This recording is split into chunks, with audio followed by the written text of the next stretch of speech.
that I was really being tough, and so was he. And we would go back and forth, and then we fell in love, okay? No, really. He wrote me beautiful letters, and they're great letters. We fell in love. Catch this.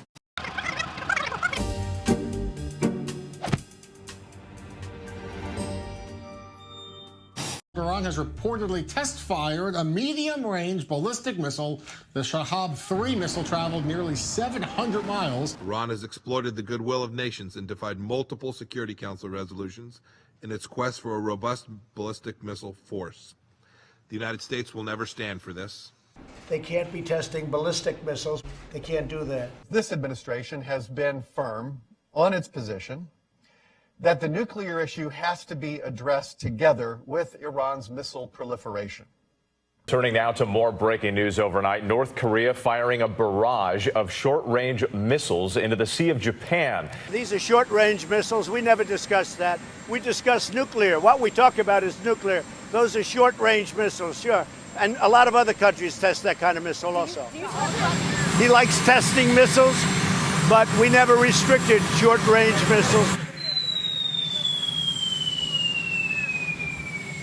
We'll see what happens. Our disparate approaches to North Korea and Iran and the programs that we have will hurt our credibility going forward in trying to get other deals both with them and with other countries. So these short-range missile tests that North Korea has been conducting over the past few months are definitely a provocation. They're not necessarily a threat to the U.S. itself, but certainly to our allies. The president says he doesn't really care because these are shorter range tests and people do it all the time.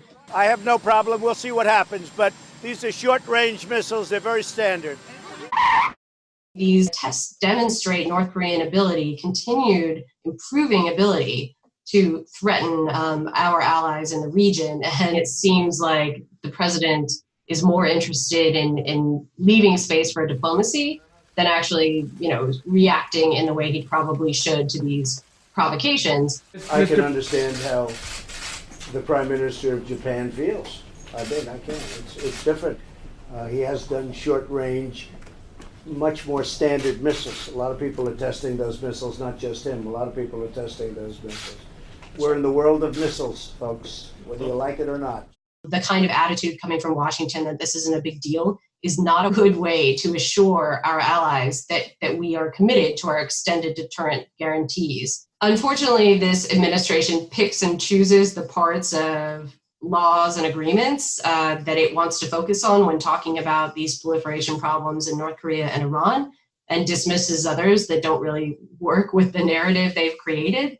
Therefore, I am announcing today that the United States will withdraw from the Iran nuclear deal.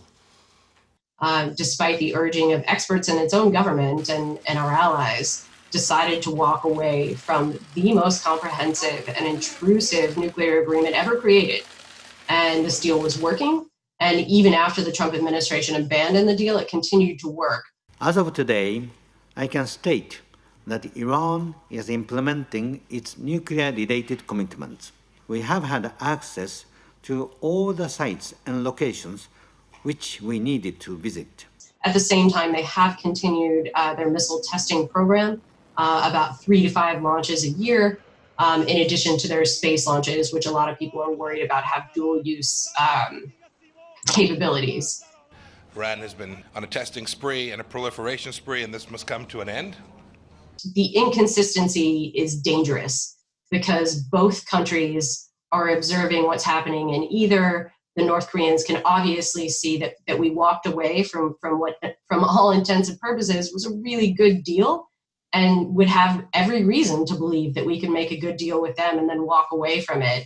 The Iranians, from their part, see North Korea doing the exact same type of behavior, but not suffering the same kind of consequences and international condemnation, which I imagine makes them even more irritable, less inclined to come to the table with us. What America's doing today is a sign of its definite failure. There is an unusual frustration in the administration and the White House, a total confusion. The White House is afflicted by mental retardation and does not know what to do.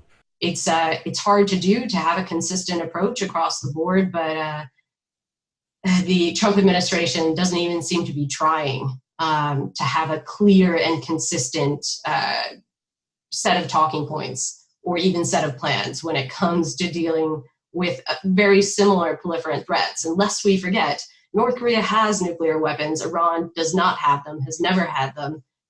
So the idea that we should treat North Korea differently because it has nuclear weapons, unfortunately, would only serve to convince countries that maybe they should go ahead and get nuclear weapons too, because they'll get a better deal.